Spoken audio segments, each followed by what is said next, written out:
Jananam sukadham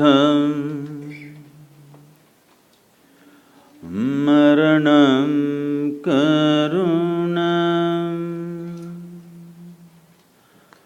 milanam madhuram smaranam karunam kalavashyadiha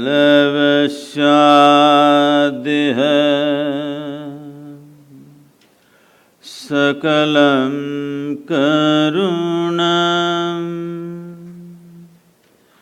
samayadipate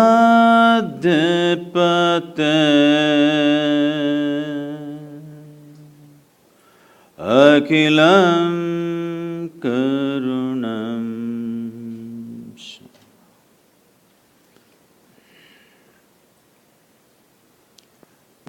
Good morning everyone.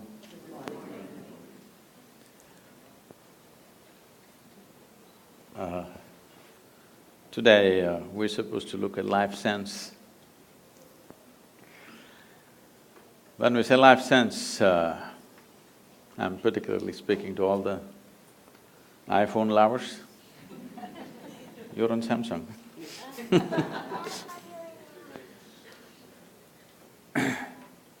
There is a gadget far more interesting than your phone. That's called the human mechanism. This is the gadget. Every other gadget is a small drop of this.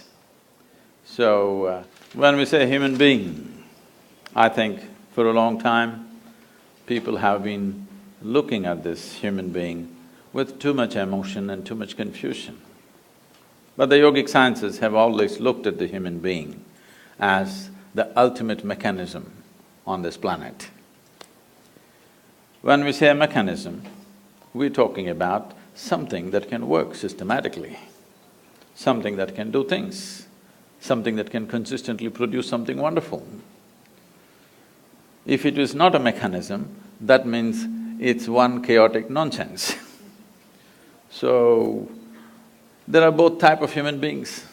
Some are just one chaotic nonsense, some have become wonderful mechanism, not because somebody has come with a great mechanism and somebody has not. All of us fundamentally have come with the same thing. Maybe on the level of our physical form and maybe on intellectual levels, there may be some differences. But essentially, all of us carry the same human mechanism. But why is it that one seems to be in a phenomenal state and another seems to be a total mess? There are many ways to look at it. One simple thing is, we can look at it this way: every human experience that human beings have. Here, there are little children, you have to do something to make them unhappy right now. You have to do something to make them unhappy. But there are a whole lot of adults, you have to do something to make them happy. They've reversed the equation completely. At the age of 5, if you were this joyful, by the time you're 30, you should have been ecstatic, isn't it? If things happen in the right order. But for some reason, it's gotten reversed to most people. As I said, every human experience has a chemical basis to it. We can call it peace, we can call it joy, we can call it love, we can call it blissfulness, we can call it ecstasy, we can call it agony, anxiety, misery, stress, tension, whatever we want to call it. Every human experience has a chemical basis to it. Or in other words, what you call as myself right now is a chemical soup. The question is only, is it a great soup or a lousy soup? If I give all of you the same soup-making ingredients, do you believe that all of you will come up with the same kind of soup? No. 500 varieties of soups will happen, that's all that's happened. All of us have come here fundamentally with the same ingredients, just see in how many ways we have become. The reason is, We have been given such a complex mechanism, and do you agree with me, all the gadget lovers, I'm asking you? This is the most sophisticated machine on the planet, do you agree with me? So I'm asking you, someone gave you such a complex and sophisticated machine, have you read the user's manual? No. So without the user's manual, if you operate something, how would you do it? By accident, something will happen, once in a way it works. Once in a way something is working. And to make this human being happy in pursuit of human well-being, we've ripped the planet apart, all right? I want you to understand there is no ecological disaster on the planet. Ecological disaster is just a consequence of human beings not knowing how to be joyful by their own nature, because we are seeking it everywhere else except here. But all human experience happens from within. What happens here, if you try to cause it from outside, then you have to burn the planet definitely, and that's what we're doing. So ecological disasters have not happened because of something else, only in pursuit of human well-being, isn't it so? Hello? Yes. So, in pursuit of human well-being, last 150 years, we've done too many things using the power of science and the prowess of technology. We've done too many things, so many things that if you happen to be here 200 years ago and you're here again today, you wouldn't recognize the place for anything. Everything has been changed. Because of this change, much comfort and convenience has come. When it comes to comfort and convenience, we are definitely the most comfortable generation ever. Do you agree with me? I'm asking even those who are standing.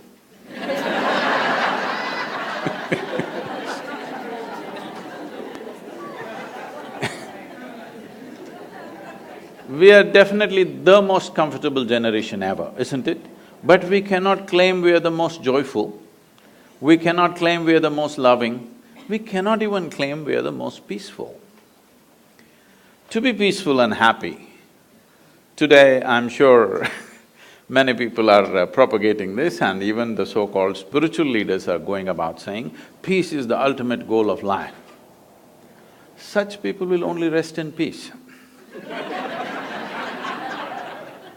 Because tell me, today, if you want to enjoy your lunch today, if you're not ecstatic, at least you must be peaceful, isn't it? Hello? If you're not in some state of ecstasy, at least you must be peaceful to enjoy the food that you eat, isn't it? So I'm asking you, to be peaceful, to be happy, is it the ultimate goal of your life or is it a fundamental requirement of your life? It is a most fundamental requirement. If you're not even peaceful, I don't know how many have died under your care.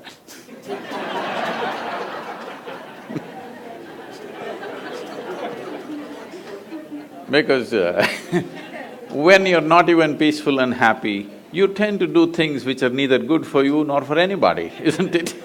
This is the nature of the human being. When we are not peaceful and happy, don't we tend to do things which were not good for us and not good for anybody?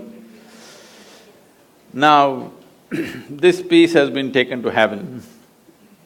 People say, if you say peace, people say divine peace. If you say joy, they'll say divine joy. If you say love, they'll say divine love. These are all human things. Human beings are capable of being peaceful, joyful, loving, but all these things have been exported to heaven by those who are crippled. Crippled lives have exported these things to heaven. If you say peace, they say it happens only there. If you say joy, it happens only there. If you say love, it happens only there. Even your dog is capable of being loving, isn't it so? You don't have to reach as far as God to know love. A dog will do it, yes? Consistently, yes or no? If you get yourself a dog, 12 years guaranteed love affair or no? Yes? I wouldn't say the same thing about everybody else, but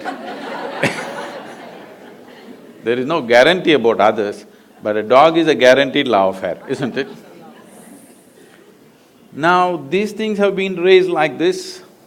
You know, I was to speak at Tel Aviv. I was flying out of Atlanta. I was to land there in the morning and speak at 6:30 in the evening, but then I land up there at 6 o'clock in the evening because of some flight delays. And I'm quickly changing in the airport to rush to the venue because in these 34 years I have not been late to a single appointment in my life, so I don't want to break this. So I'm quickly changing and rushing. And I'm famished because I'm traveling by an American airline, there's nothing edible on the plane, you know?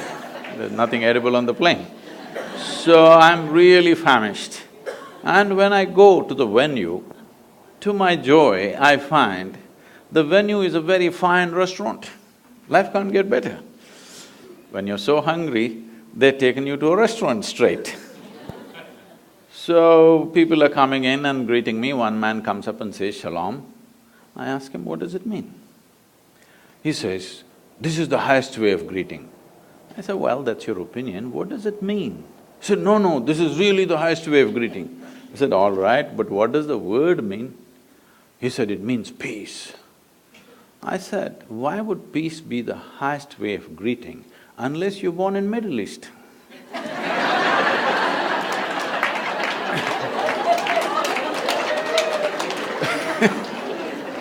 In South India, somebody comes up to me in the morning and says, "Peace." I'll say, "What's wrong with you?" So I'm saying anything that you are deprived of will slowly rise to heaven. Everything that human beings are talking about, everything that human beings have attributed to their gods, everything that human beings have exported to heaven, these are all human qualities. Yes? Those who made themselves incapable, they're talking it'll happen somewhere else. But today human intellect is sparking like never before. Never before this many human beings could think for themselves. Yes? Never before in the history of humanity. Because otherwise a priest, a pandit, a scripture, something else thought for you. Now human beings are beginning to think for themselves. Whether they're thinking straight or not is another issue, but at least they're thinking something. It's a good beginning, you know, something they're thinking. Once they start thinking, the problem with thought is, it has to be logically correct, otherwise it doesn't go by. Even the most idiotic argument if you witness,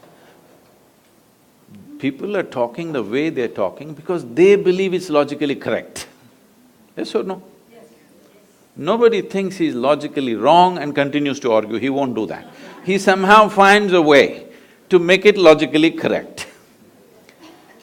So, once this happens, that human intellect begins to fire like this, even if God comes and stands here and speaks, unless he makes sense, people will reject him. Yes or no? Maybe you don't have the courage to say yes, your children, they are going to reject it. Unless it makes sense to them, they're going to reject it. Yes or no? So once they reject it, it may so happen, heavens will crumble. Heavens will fall down.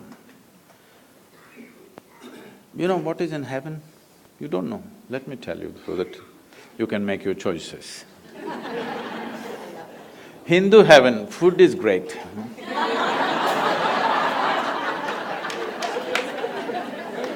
Because Nala himself cooks for you there.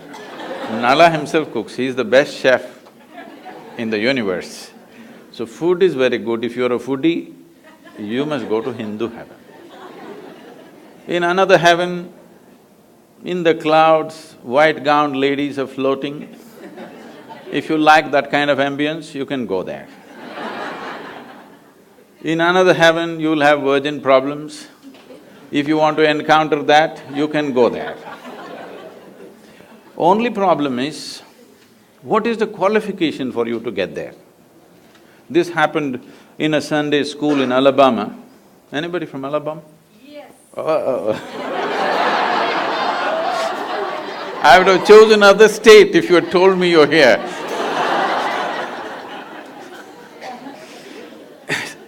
The Sunday school teacher, in his enthusiasm, asked the tiny tots, "What do you have to do to go to heaven?" Little Mary stood up and said, "If I scrub the church floor every Sunday morning, I will go to heaven." Absolutely. Another little girl stood up and said, "If I share 50% of my pocket money with my less privileged friend, I will go to heaven." Absolutely. Another boy said, "If those who are in need of help, if I reach out and help them, I will go to heaven." Correct.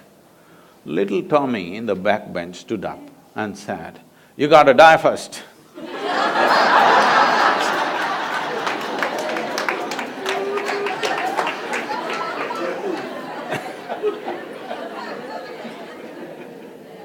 So you got to die first, that is the basic qualification, all right? So when you die, depending on your culture, we'll either bury you or burn you or feed you to the birds. One of the things we will do to you, yes? It is the or in other words, anyway, your body, we put it back into this earth because this body is something that you borrowed from this planet, isn't it so? You're on loan. If you were planning to take it to heaven, you're a willful defaulter, you know? Yes? It's good to pay this back, isn't it? What we have taken, we can use it well. When it's time, we must pay back the loan or no? Put it back into the earth. Whether you like it or not, they will. So once you left your body here, what will you do with good food and virgins and all this stuff? These are all problems that people have when they have a body, isn't it?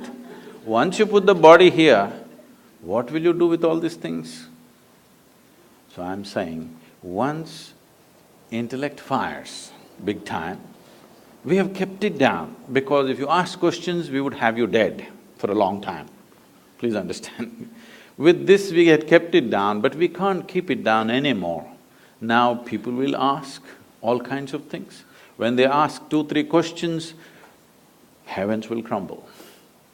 Heavens may crumble, but human longing to experience something more will not go. The human longing to experience something will always be there.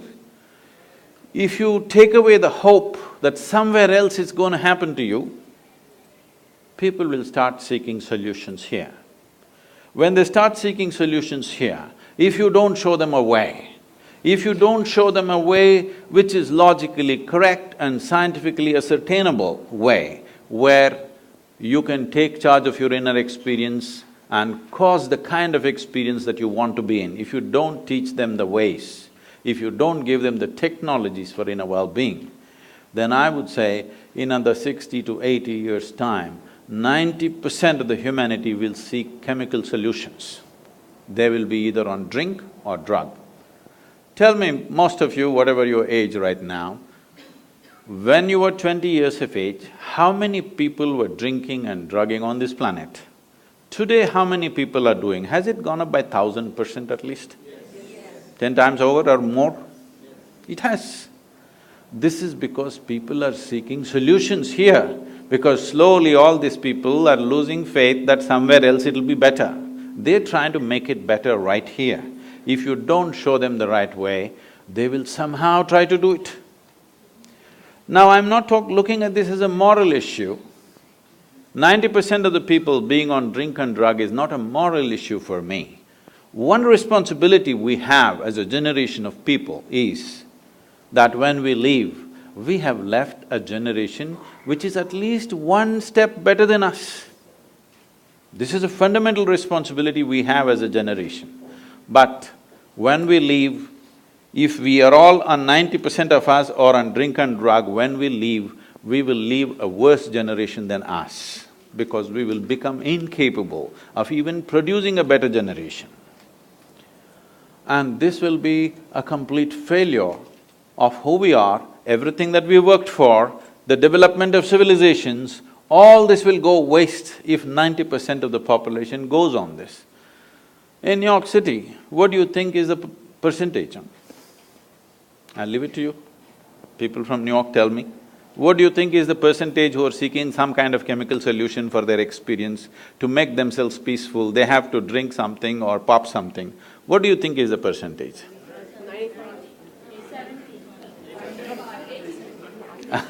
I wouldn't be that cruel. There are lots of yoga freaks. But it's a big percentage, not a percentage to ignore anymore, isn't it? It's like, those of you who come from India anyway, all of you are largely.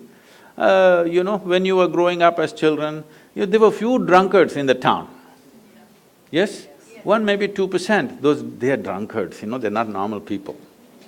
But they are the normal ones now. There are a few who don't drink, who are freakish. There are 2% freaks who don't drink anymore. So, this is not a moral thing. This is just that you have become incapable of dealing with yourself. That is a fundamental thing. See, what amazes me is people live here 50, 60, 70 years. They are 60, 70 years of age, still they do not know how to deal with their own thought and their own emotion. This you may think is normal, is not normal, I'm telling you. If you do not… See, these are the basic faculties that you have. A human being can think about anything he or she wants, can emote in many strong ways. If these thoughts and emotions don't work for you, they're working against you, that means you have not figured the fundamentals of being human, isn't it? You would have been peaceful if you were born as an earthworm or something. The problem is, right now, human beings are not suffering something that they don't have. Their suffering is because of their own intelligence. If I take away half your brain, most of you would be peaceful. Yes. It's being done in in some institutions it's being done, lobotomy is being conducted, right? When somebody cannot control themselves at all, pull off a part of the brain, they're quite peaceful. I think people are even suggesting it's time we do it when the children are born. If you take off certain things, criminal attitudes will go, this will go, that will go. People are suggesting such things, responsible medical institutions are suggesting such things. If you cripple everybody, there may be no crime in New York City. If you cut off everybody's legs or you take off everybody's head, there'll be no crime at all. But it will also take off the possibility. It may take off some small problem, but it will take off the possibility of being human, isn't it? To be a full-fledged human being is important. If you want to be a full-fledged human being, there are two fundamental things. One thing is, a human being has a vivid sense of memory. Another thing is, a human being also has a vivid sense of imagination. Whatever suffering you go through, you may call it stress, anxiety, tension, misery, grief, whatever you want to call it, essentially it is just this. You have still not figured how to handle your memory, how to handle your imagination. That's all you're suffering. What happened 10 years ago, you can still suffer, isn't it so? What may happen day after tomorrow, you already suffer. That means you are capable of suffering the non-existential. You are capable of suffering something that does not exist. I'm sure there are psychiatrists in the group, are they? Okay. This, even by medical definition, if somebody is suffering that does not exist, do they qualify? Do they qualify or no? They do qualify as patients, right? That's all I'm saying. I'm saying, if you start suffering something that does not exist, that means even medically you qualify as a case. Case number whatever. Now, this is not a joke, because we are leaving human beings with education systems which will teach you everything about the world, not a thing about yourself. Trying to control this with fear, trying to control this with possibilities of punishment somewhere else. It's not worked. Anyway, people are doing what the hell they're doing, aren't they? Yes? It is time that we bring sense to the world. We are always thinking in terms of good and bad. This has happened because of certain types of religious beliefs, certain types of things where everything is controlled by fear and guilt and whatever. First thing is you divided the world into God and devil, good and evil, this and that. No, I'll ask you a simple question. Is there anybody here who is 24 hours good or 24 hours bad? Hello? You… Yes or no? You oscillate, right, a little bit, here and there. One moment you're wonderful, another moment you're nasty, another moment you're beautiful, another moment you're ugly. Is this not happening? So, if we have to divide you between good and evil, probably we have to cut off a part of you. That is what they're saying. If we take off certain parts of your brain, all evil will go and you will become pure and useless. The biggest problem is we've been trying to produce good people. The world never tried to produce sensible and joyful people. We've always been striving to produce good people. And it's good people who are constantly at each other. It is always a good Hindu fighting a good Muslim, a good Indian fighting a good Pakistani, more good, more fighting, and a good American fighting good just about anybody.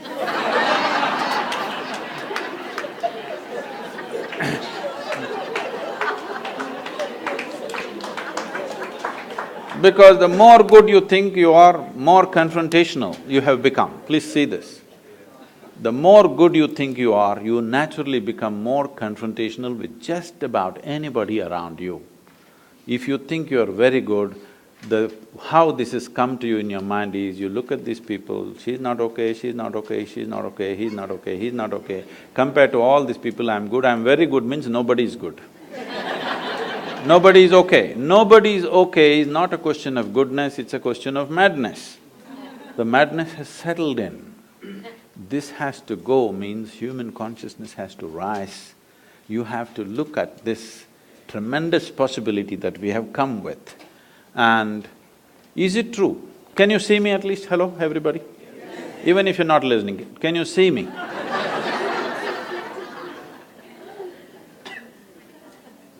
Use one hand, point out where am I, please. Try.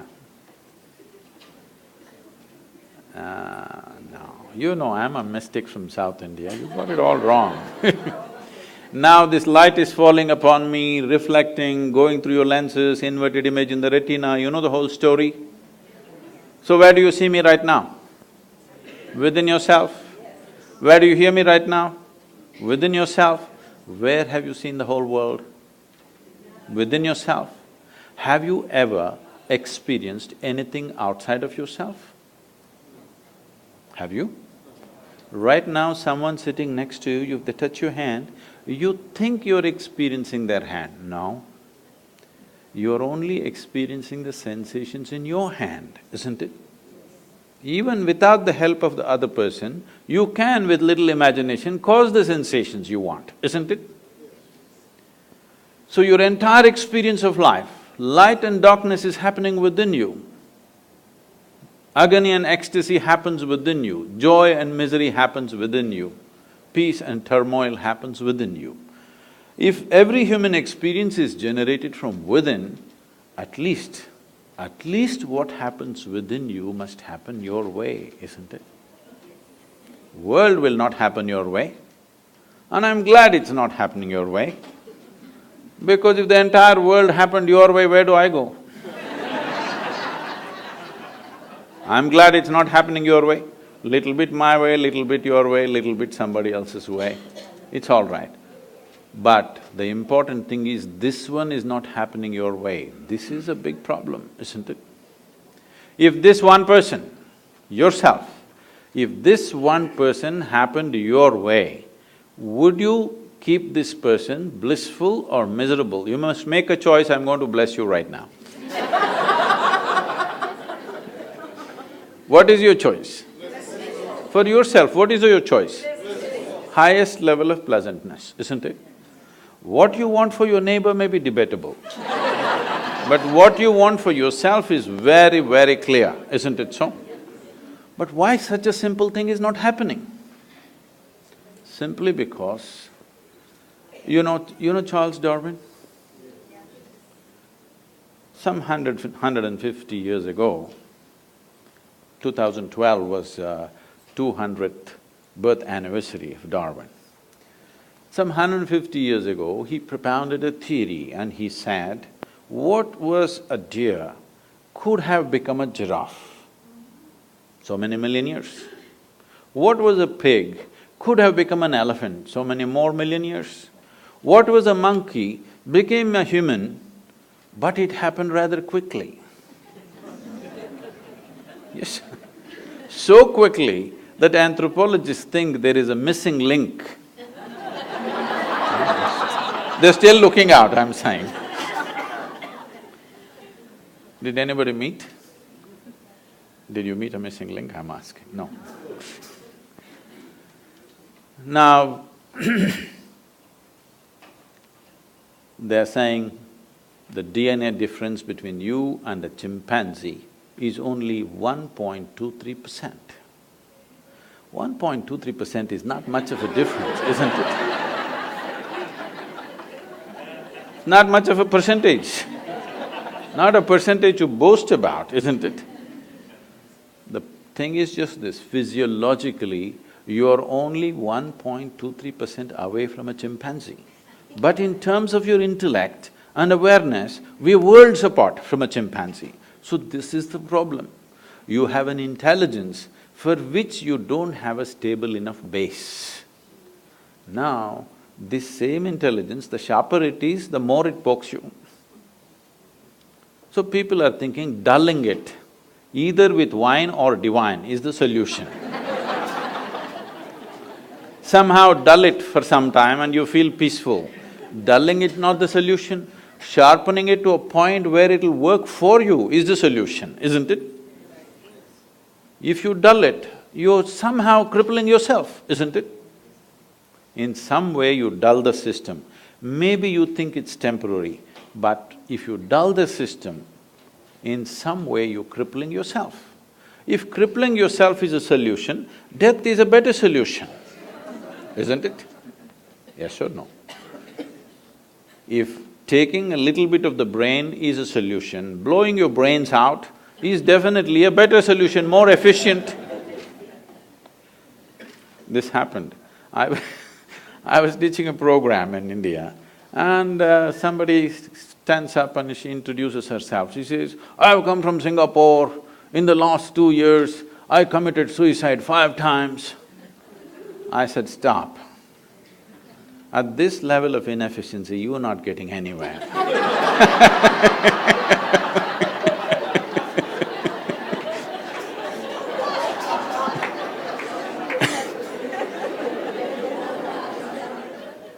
If you in some way think by dulling the system you will be better off, which the world is practicing large scale.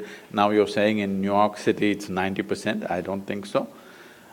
But it's getting there, rapidly getting there in that direction. Drink will lose its draw after some time. More efficient things will come. Slowly, all things will get legalized when they can't control it anymore, please know this. Everything will get legalized, the moment they can't control it, they'll feel it's better to tax it and run the nation rather than investing too much on policing these things. So when these things happen, it is a question of crippling the human being in some way. Yes, it gives pleasure. If you take off the brain, maybe you can just float around in total, utter peace.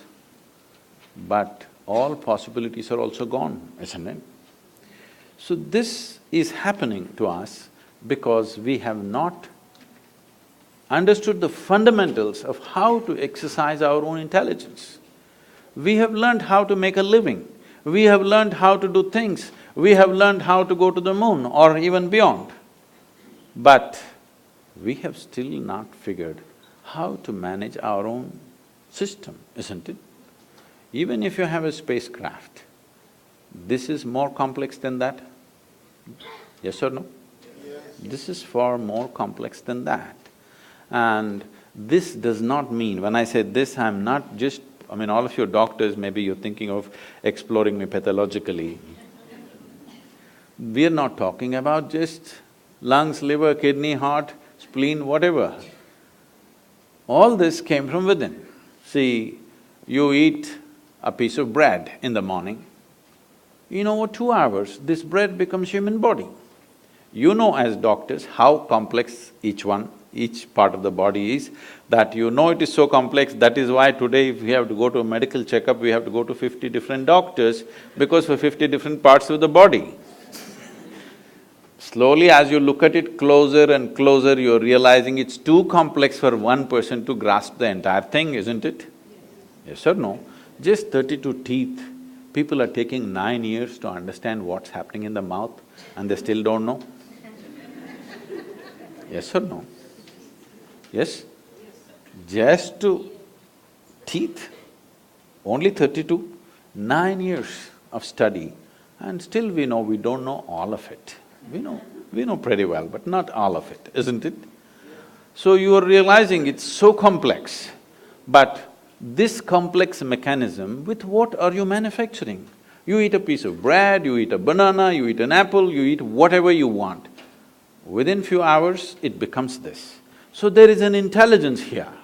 There is an intelligence here which can make a banana into a human being, yes or no? Yes. Suppose I took a banana in my hand and transformed this into a human being, who do you think I am? God. Who is this, huh? Where did you see a magician who made a banana into a human being?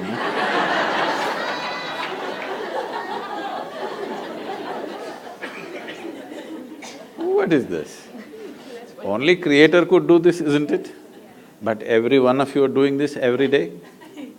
Only thing is, you're doing it unconsciously. If only a drop of this intelligence entered your life in a conscious form, you would live magically, not miserably. Life wouldn't be a struggle, it would be an ecstatic breeze. This happened. In 1924, there was a bishop in Istanbul who is from the Orthodox Greek community. You know, the Orthodox Greek community have their own pope in Istanbul. They believe they are the only real Christians, the rest are no good. So they have their own pope and they have their own stuff going. Being on the Silk Route, exotic stories from India keep wafting across the Bosphorus too often. So he heard so many magical stories. And he always wanted to go to India, but being a man of cloth, he couldn't decide where he goes. So when he was over 60 years of age, when he semi-retired, he got the opportunity to come to southern India. So his longing was to meet a yogi, he wants to meet a mystic, a genuine one, not the tourists who came to Istanbul and claimed. He wants to meet a real one.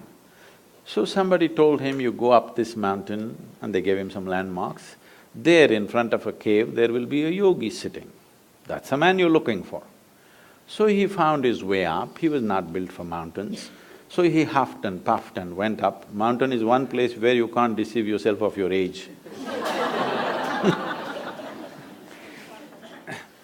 So went there, then he saw this yogi was sitting here, eyes closed, blissed out. So he went and they had told him, if you see an Indian yogi, you must prostrate.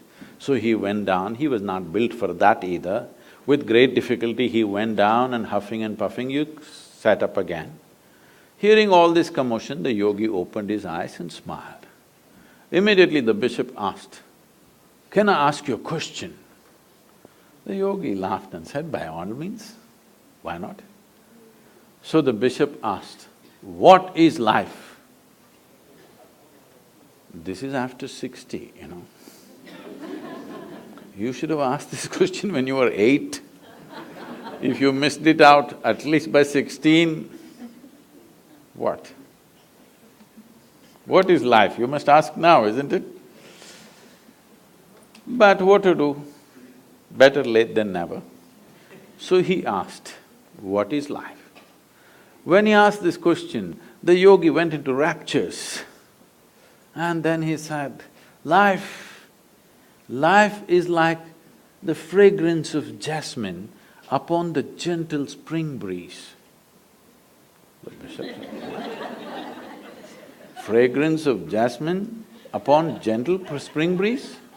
No, our teacher told us, life is like a thorn.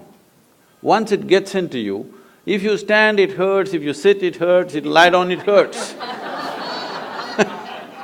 You're saying it is like fragrance of a jasmine upon gentle spring breeze? What is this, he asked. The yogi laughed and said, well, that's his life.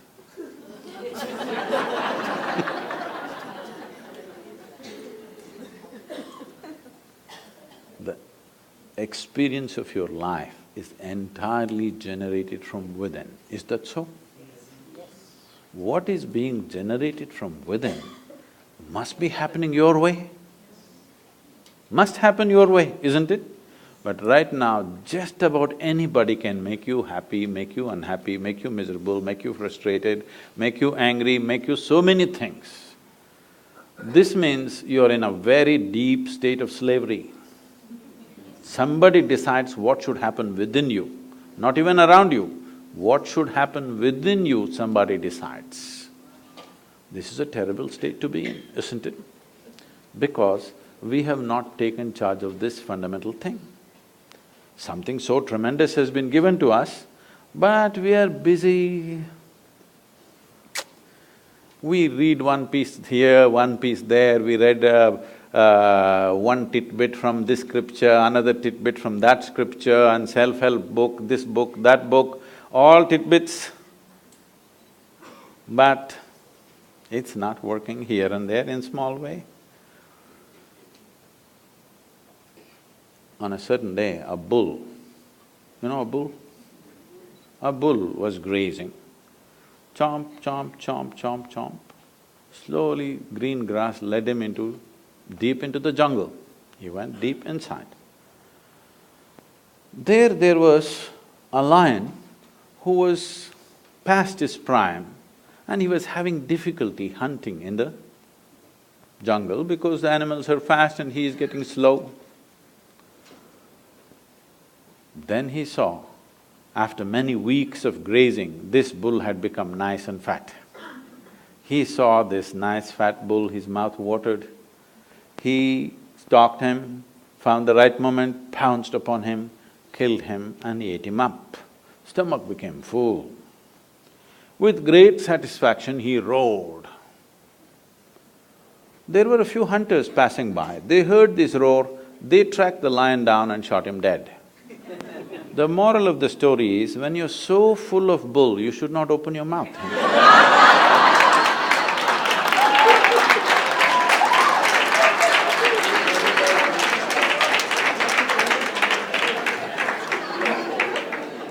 So, the fundamental thing is, at least we must come to this.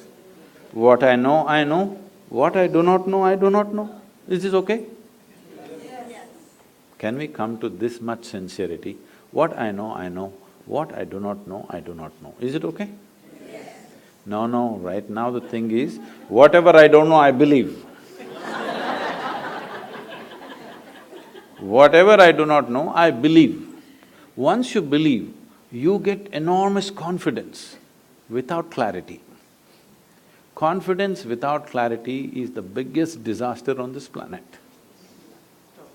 Human beings who don't have clarity must at least have humility and hesitation in them.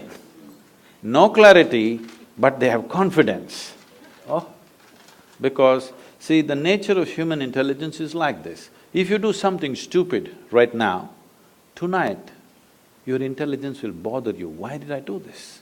This is the nature of human intelligence. But if your stupidity is scripture endorsed or God endorsed, then you can do the same idiotic things with utter confidence.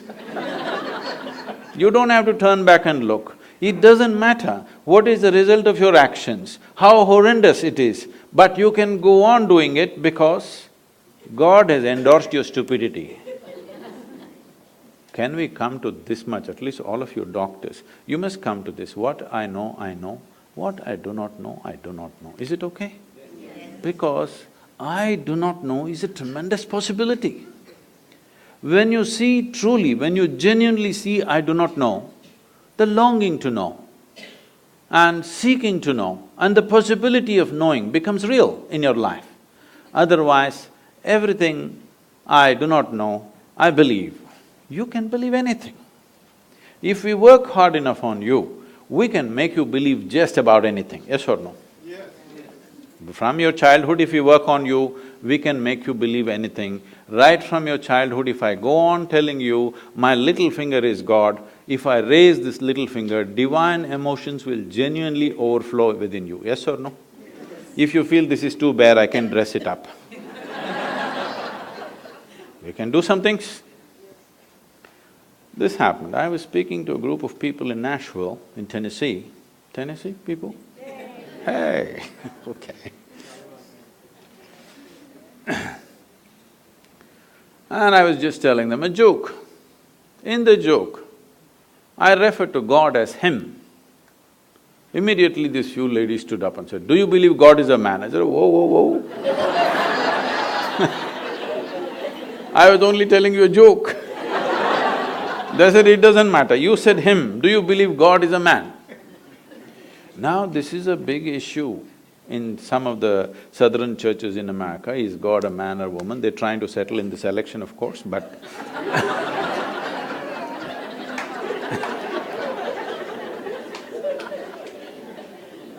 is God a man or a woman is going to become a serious issue in America in the coming years, once the president is on. But in India, we have no such problems. We have a man god, we have a woman god, we have an elephant god, we have a cow god, we have a snake god, we have a crawling one, we have a creeping one, we have a flying one, every kind. Because we are a very wise culture, we foresaw all the future problems that may occur. Who knows who will claim tomorrow what? I was just 2 weeks ago, I was in Uganda. You know, in Uganda, there was this… Some of you come from there? Oh, yeah. I was in Uganda 2 weeks ago. And Idi Amin declared, "God is black." I agree with him. Because if a white man can have a white god, why can't a black man have a black god? What's the problem? But these people don't know, because they've never seen God, you know. They saw only the messengers, sons and stuff. In India, we know God is brown. Yes, because God Himself landed in India 9 times. You know this? 9 avatars, 9 times God Himself landed in India, Himself. Not His son, not His messenger, Himself. Indians Indians are always very proud of this. God came Himself to India. To other places He sent messengers, sons. So, wait. So I keep reminding them, that is because God wouldn't trust anybody with Indians.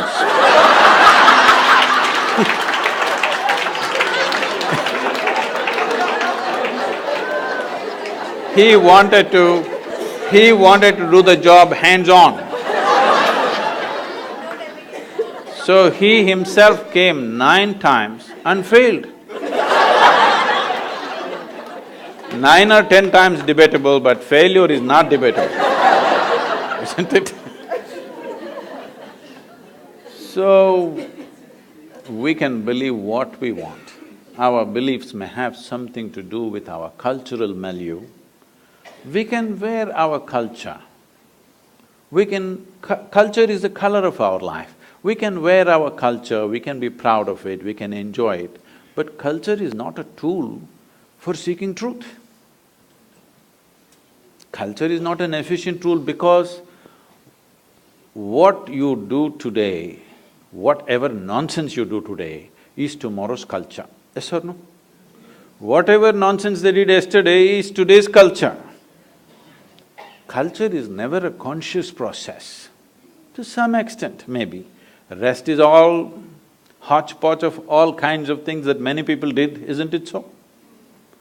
Do you believe that all of you consciously creating tomorrow's culture? Are you? Not at all.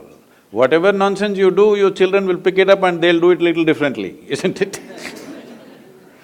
So, culture is not a conscious tool, culture doesn't have sharp edges, it is just like that, simply evolving like an amoeba in various forms, everybody in this room full of people, each person will have their own understanding of what is Indian culture right now. Yes or no? And you're free to have that, because it is you who making the culture, you're the producers of culture. This is not an instrument of truth. But if you do not know the truth about your own nature, how can you conduct this well? Only by accident. When you conduct something so sophisticated by accident, anxiety is natural, isn't it? Everybody is a client, you can put that up in your practice. Psychiatrist, everybody is a client. I was just joking, we started many crematoriums because the conditions were very bad in southern India. Isha started many crematoriums. People asked Sadhguru, what should be the byline? So we called it Kayantasthanam, that means where the body ends. Byline, I said, put it, everybody is a customer. Don't do any market development, just wait. Everybody will come one day. You don't have to do any marketing. Anyway, they will come, isn't it? So, madness is also going to become like this, that almost everybody is a client. If you get angry, you say, I'm mad at you, isn't it? You're admitting it. But without doctor's help, you're able to come back to reasonable states. But you're flying off. One day when you cross the line, if you cannot come back, then you're clinically ill. Yes? But otherwise also you're ill.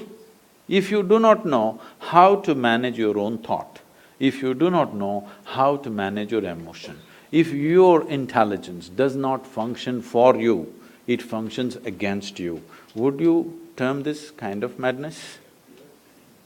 Maybe there are not enough couches for all of you, so we left you loose on the street. But it's happening, isn't it?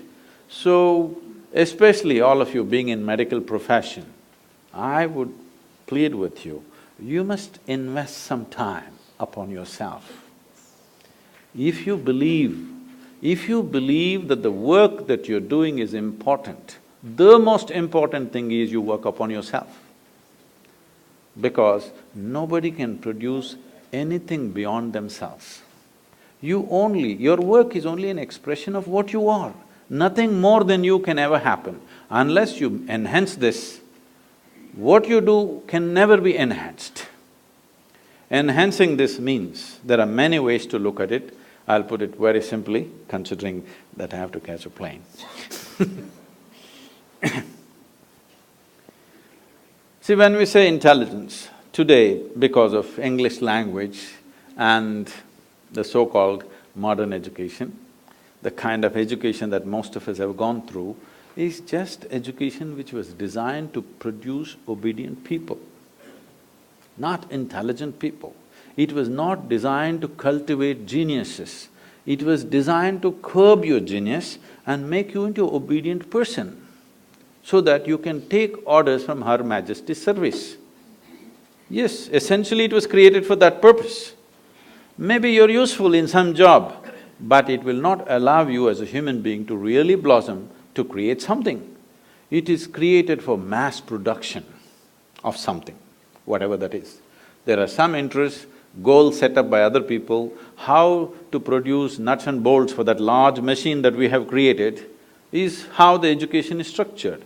This is not cultured for individual enhancement, this is not cultured for… See, if you're looking at… Anyway, the children's schools are called nurseries, isn't it? And nursery means what? You must provide conducive soil for this plant to grow its fullest possibility. This is the aspiration for every life, whether it's an earthworm or a grasshopper or a tree or a bird or an animal, all of them are aspiring to become full-fledged life, isn't it? But the problem is, we know what is a full-fledged grasshopper, we know what is a full-fledged earthworm, we know what is a full-fledged bird, we don't know what is a full-fledged human being. Because for the human being, for every other creature, there are two lines which nature has drawn. Within that, they live and die. For the human being, there is only bottom line, there is no top line. Because there is no top line, people are suffering. Or in other words, what you're suffering is not your bondage, as people are telling you, what you're suffering is your freedom. Because nature has left you free, you can be any way you want right now. See, if you were born as a tiger, you wouldn't have this confusion, you know. You wouldn't sit and worry, will I become a good tiger or not?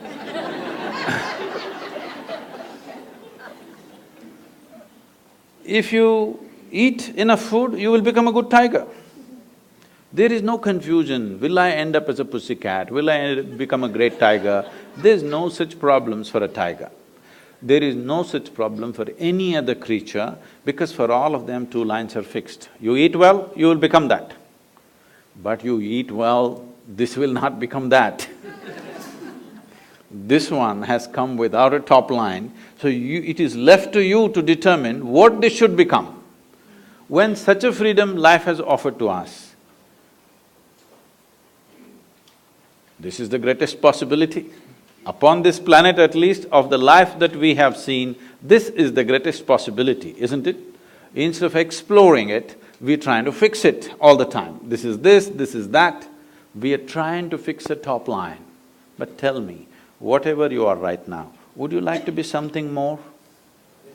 You must tell me right now, otherwise I'll bless you.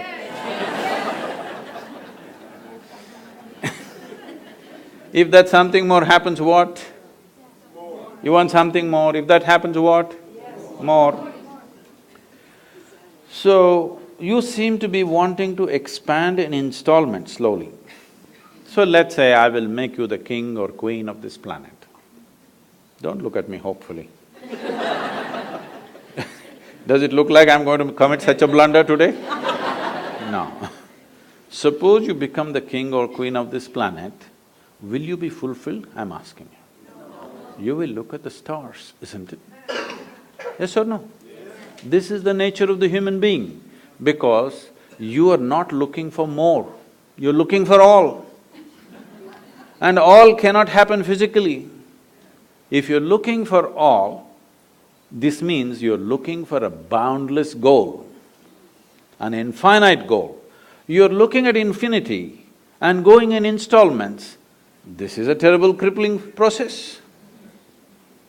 Yes, you're looking at the infinite, your goal is infinite nature, but your approach is installments. Can you count 1, 2, 3, 4, 5 quickly and arrive at infinity one day?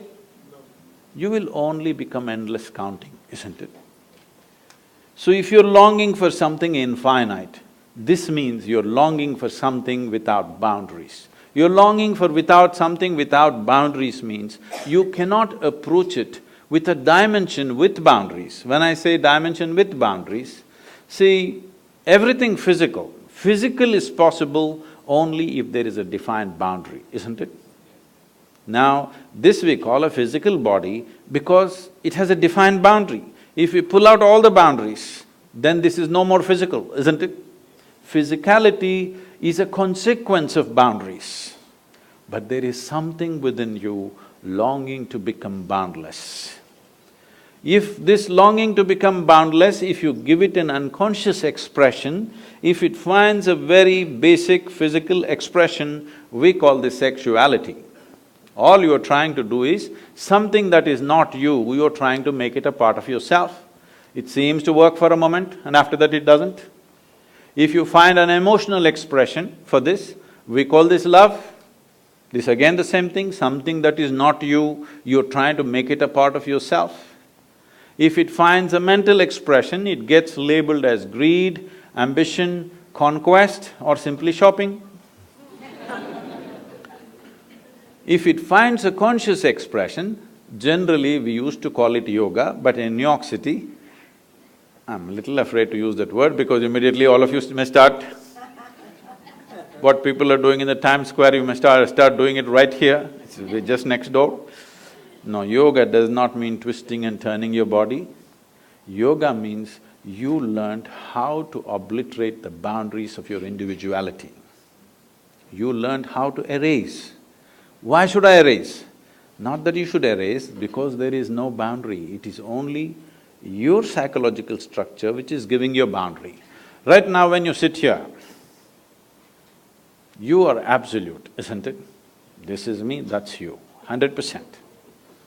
But try this and see, close your mouth, hold your nose like this for a minute. You will know that this is not absolute, this has to transact continuously, isn't it? What you exhale, the trees are inhaling, what the trees exhale, you are inhaling. If you stop this transaction, or in other words, for those of you who are pulmonologists, one half of your lungs is actually hanging out there on the tree, isn't it? Yes or no? One half of your lungs is out there because this cannot function without that.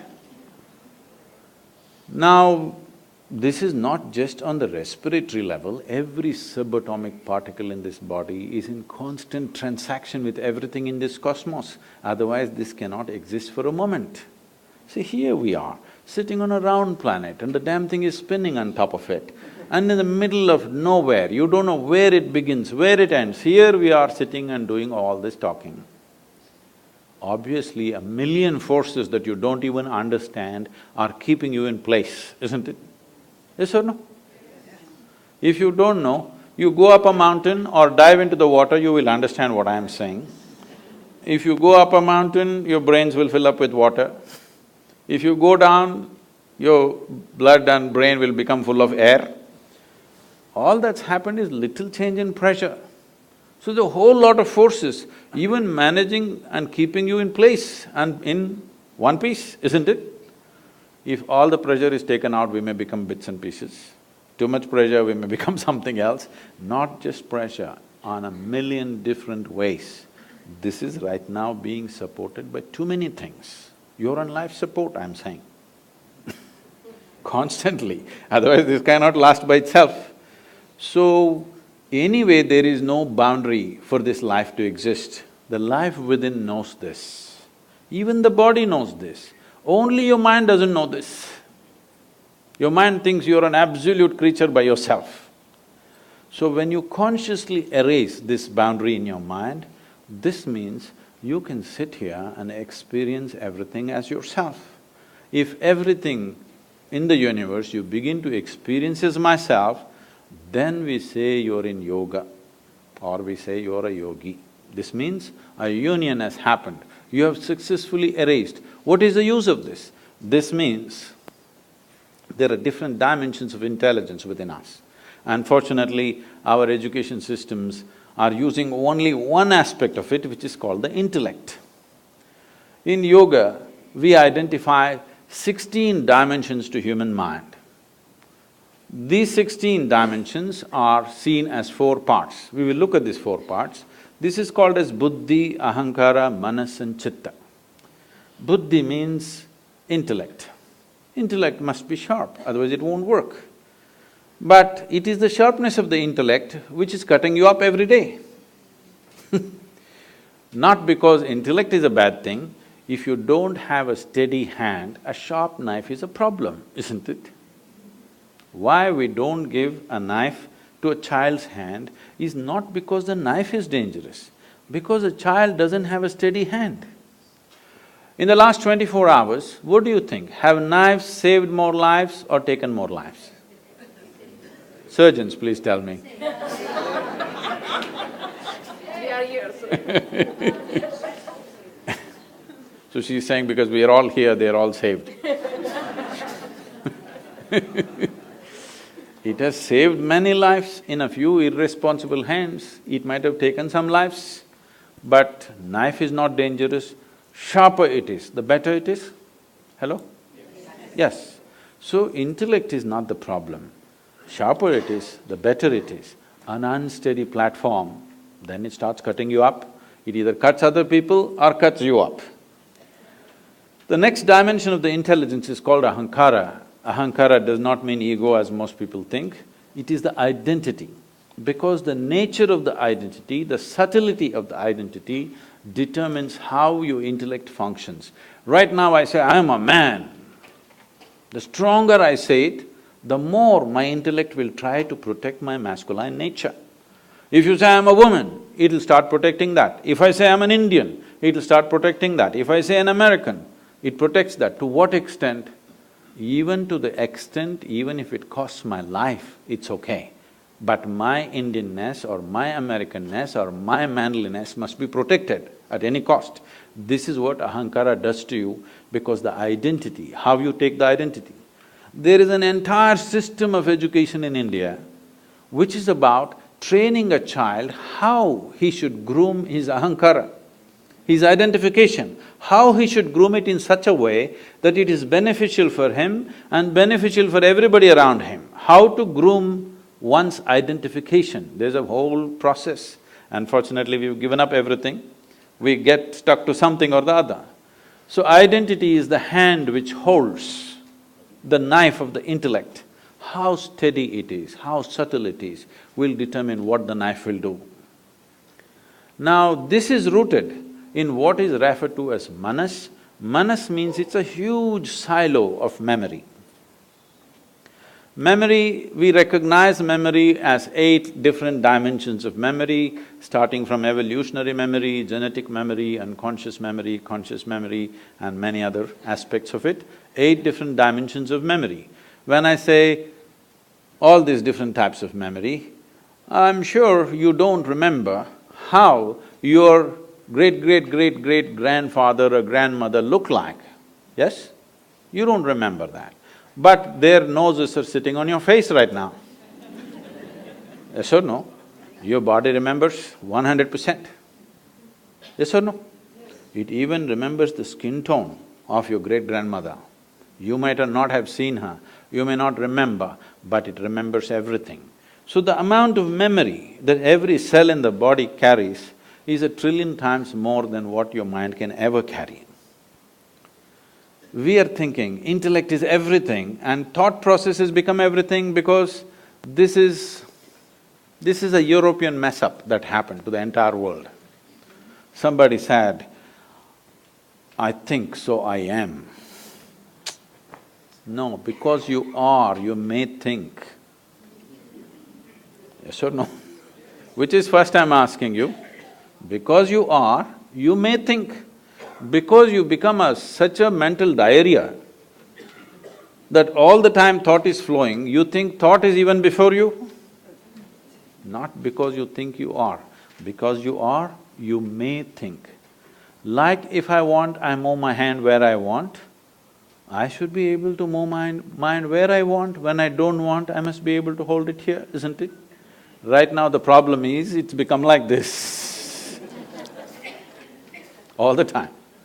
If this happened to your body, you would look ridiculous, isn't it? Even with the mind, it is the same thing. Your only comfort is others cannot see it. Yes? It's equally ridiculous. You're comfortable because you think the person next to you cannot see it, but if they pay enough attention, they can. They can, believe me. Now, the manas is a silo of memory. If you cut off the connection between the memory and the intellect, Your intellect feels suddenly useless if it is not empowered by memory. See, people lose their memory, their intellect is still intact, but it's no use because there is no memory. So these are what three dimensions, and the fourth dimension is called as chitta. Chitta is a dimension of intelligence within you, unsullied by memory. There is no iota of memory in this. What memory means is, memory is the way you are setting up your boundaries. With memory, you recognize, this is my friend. Oh, I don't know who this is. That is my relative. I don't know who that is. You're establishing the boundaries of your life with your memory. Everything that you remember sets a boundary for you, isn't it? You remember, this is my country, now it sets a boundary for you. You remember, this is my father, it sets a boundary for you. You remember, this is my husband, sets a boundary for you. This is my child, sets a boundary for you. There is a dimension of intelligence within you which is unsullied by memory. If you touch your chitta, in the yogic lore, in a very mischievous way, it is said, if you touch your chitta, God becomes your slave. Because the dimension of intelligence which is capable of making a banana into a human being, if it became a conscious process, you would definitely live magically, isn't it?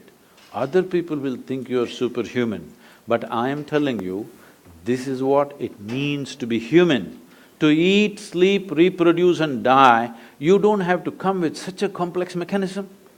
An earthworm, if peace is the highest goal, you must come as an earthworm, and it's very eco-friendly. All its aspirations are 100% ecologically sensitive, isn't it? Yes or no? If you have a question, please. Yes, please. Namaskaram, Sadhguru. I have a question about medicine and law.